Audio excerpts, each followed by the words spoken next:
ॐ शन्नो देवीरविष्टाय आपो भवन्तु पीताय संयोर्विस्रवन्तु नः। ॐ नीलाञ्जनसमाभासं रविपुत्रयमाग्र्यं छायामार्तण्डसम्भूतं तं नमामि शनिश्चरम्। जम्मू दर्शन चैनल के श्रोताओं का जम्मू दर्शन चैनल में हार्दिक अभिनंदन। आज की पंचांग इस प्रकार से है। आज वैशाख मास, जिसकी प्रविष्टा 2 है, कृष्ण पक्ष है, दशमी तिथि है, शनिवार है, श्रवण एवं धनिष्ठा नक्षत्र है, साध्य एवं शुभ योग है, भव करण है एवं मकर राशि का चंद्रमा है। आज जो है 6:43 शाम को पंचक प्रारंभ होंगे। ये रही आज की पंचांग।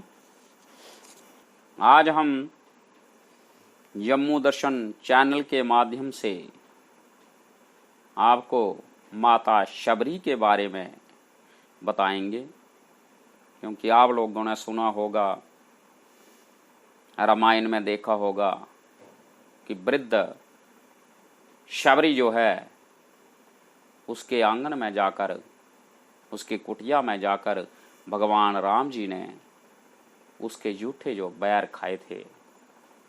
तो कौन है वो शबरी और क्यों खाए उनके जूठे बैर भगवान श्री राम ने? तो शबरी जो है एक भील जाति के घर में उत्पन्न हुई थी। बचपन में उसके माता पिता को किसी सिद्ध मुनि ने बताया था कि आपकी जो लड़की है शबरी, ये सन्यासन बन जाएगी। तो उनके माता पिता ने उस सन्यासी की बात को ध्यान में न रखते हुए शबरी के लिए वर ढूंढना शुरू कर दिया कि इसकी हम छोटी सी अवस्था में ही शादी करवा देंगे, फिर ये सन्यासन कैसे बनेगी। तो उन्होंने घर में जो है बहुत सी भेड़ बकरियां आदि लाकर बांध दी। तब उस शबरी ने माता पिता से पूछा कि हे माता, हे पिता, ये हमारे घर में इतने ये जो जानवर हैं ये क्यों बांधे हुए हैं? तो माता ने बताया कि तेरी शादी की तैयारी है, तेरी शादी कर देंगे तो उसी दिन इन सब की बलि चढ़ाई जाएगी। ये बात सुनकर शबरी जो थी बड़ी चिंता में पड़ गई, क्योंकि वो धार्मिक प्रवृत्ति की थी, साथ में वैसे सोच में थी कि इनकी बलि चढ़ाई जाएगी, इनकी हत्या होगी, इससे मुझे भी पाप लगेगा और ये निर्दोष जो है प्यारे जीव मारे जाएंगे। अब वो इस का उपाय ढूंढने के लिए लग गई कि किस प्रकार से इनका बचाव हो सकता है।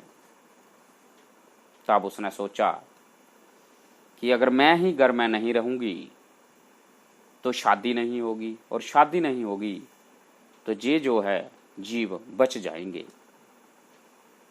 तो उनको बचाने के लिए वह घर से निकल गई और जाते जाते ऋषिमुख पर्वत पर जा पहुंची। वहां बहुत से ऋषि जो थे तपस्या में लीन थे। तो वो उनके लिए जो उनके हवन के लिए लकड़ियां आदि इकट्ठी करके रख दिया करती थी और उनके कुटिया में साफ सफाई कर देती थी। अब ऋषि जो थे वो चिंता में पड़ गए कि जे हमारा जो काम है, हमारे आश्रम में लकड़ियां खुद पहुंच जाती हैं, आश्रम में सफाई हो जाती है, इसके पीछे क्या कारण है। तो एक दिन एक ऋषि ने शबरी को देख लिया और उन्होंने सबको बता दिया कि एक जो कन्या है वो हमारी कुटिया में सफाई और लकड़ियां आदि लाकर रख देती है। तो सब उसको डांटने लगे कि तू ऐसा क्यों करती है। तो उसने उन सब से आग्रह किया कि मैं भी आपकी सेवा करनी चाहती हूँ और आप भी मुझे भगवान के बारे में शिक्षा देने का कष्ट करें। तो उन ऋषियों में कोई उसको शिक्षा देने के लिए नहीं माना। फिर भी वह उनकी कुटिया में सफाई और जो काम नित्य करती थी वो करती रहती थी। और ऐसे ही जाते जाते एक दिन वह मतंग ऋषि के आश्रम में जा पहुंची और वहां भी उन्होंने मतंग ऋषि से आग्रह किया कि महर्षि जी, मैं भी भगवान के प्राप्ति या उनकी भक्ति की शिक्षा लेनी चाहती हूँ। तब मतंग ऋषि जी ने उसे खुश होकर शिक्षा लेने के लिए आज्ञा दे दी और साथ में उसको अपनी बेटी की तरह मान लिया। तो वह भी पूरी निष्ठा के साथ मतंग ऋषि जी के आश्रम में दिलो जान से काम करती थी। इसी प्रकार कार्य करते करते और ऋषि मतंग से विद्या सीखते सीखते वह बड़ी ज्ञानवान बन गई।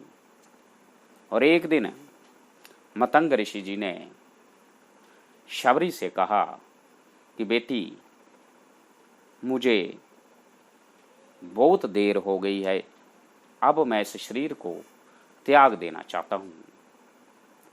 तब शबरी ने उनसे विनय की कि आप ही तो मेरा एक सहारा हैं, तो आप अगर मुझे छोड़ के चले जाएंगे तो मैं किसके सहारे रहूंगी, इसलिए मैं भी जो है शरीर त्याग देती हूँ और आपके साथ चलती हूँ। तब उन्होंने कहा कि अब तुम्हारी रक्षा और तुम्हारा सहारा राम बनेंगे, तो तू मुझे जाने दे, तुझे जाने की जरूरत नहीं है। तब उनके मुख से राम का नाम सुनते हुए उन्होंने पूछा कि जे राम कौन है। तो उन्होंने कहा कि राम भगवान विष्णु जी के अवतार हैं। वह जब अयोध्या के राजा दशरथ के घर में पैदा होंगे, बड़े होंगे, जब उनका विवाह आदि होगा तो उनको वनवास होगा। 14 वर्ष के वनवास में वह तेरे पास आएंगे और तुझे दर्शन देंगे। उनका वो गुरु मंत्र जानते हुए दिन रात वे राम राम राम का गुणगान करती थी और रोज सुबह जाकर ब्रह्म मुहूर्त में नए नए फूल तोड़ के लाती थी और अपनी कुटिया के सामने पूरे रास्ते में वे बिछा देती थी और मीठे मीठे बैर एक पात्र में रख देती थी कि मेरे प्रभु राम आएंगे और उनको चरणों में कोई दुख ना लगे, इसलिए पुष्प बिछा के रखती थी और उनके लिए बैर रखती थी कि आकर प्रभु भोग लगाएंगे। ये होती है श्रद्धा, ये होता है सच्चा भाव। तो जब समय आया, प्यारी शबरी वृद्ध अवस्था तक पहुंच गई। रोज का यही काम था कि फूल लाने, उनको बिछवा देना और बैरों को, मीठे मीठे बैरों को पात्र में रख देना कि एक ना एक दिन मेरे प्रभु आएंगे, मेरे गुरु की जो वाणी थी वो व्यर्थ नहीं जाएगी, वो सत्य होगी। इसी निष्ठा, इसी विश्वास के कारण बचपन से लेकर वृद्ध अवस्था तक शबरी जो थी भगवान श्री राम जी का इंतजार करती रही, प्रतीक्षा करती रही। अगर भगवान पर निष्ठा रखो तो एक ना एक दिन भगवान अवश्य ही भक्त के पास पहुंचते हैं। और लोग शबरी को पागल समझते थे कि ये बुढ़िया पागल हो गई है, रोज नए नए फूल तोड़ के लाती है और इसके कुटिया में भगवान राम आएंगे, ये तो पागलों जैसे बातें करती है। परंतु जिसकी लगन भगवान से लग जाए, दूसरा क्या जाने। इसी प्रकार उसकी निष्ठा को देखते हुए एक दिन प्रभु राम नंगे पांव उस शबरी की कुटिया में जा पहुंचे।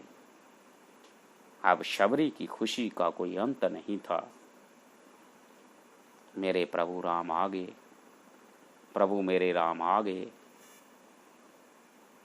ऐसे ही उनका बहुत सुस्वागत किया। अब राम प्रभु जी भी माँ शबरी कहने लगे, शबरी को माँ शबरी कहने लगे। तब शबरी भगवान राम जी से हाथ जोड़ के पूछती हैं कि प्रभु आपको आते हुए रास्ते में कोई कष्ट तो नहीं हुआ?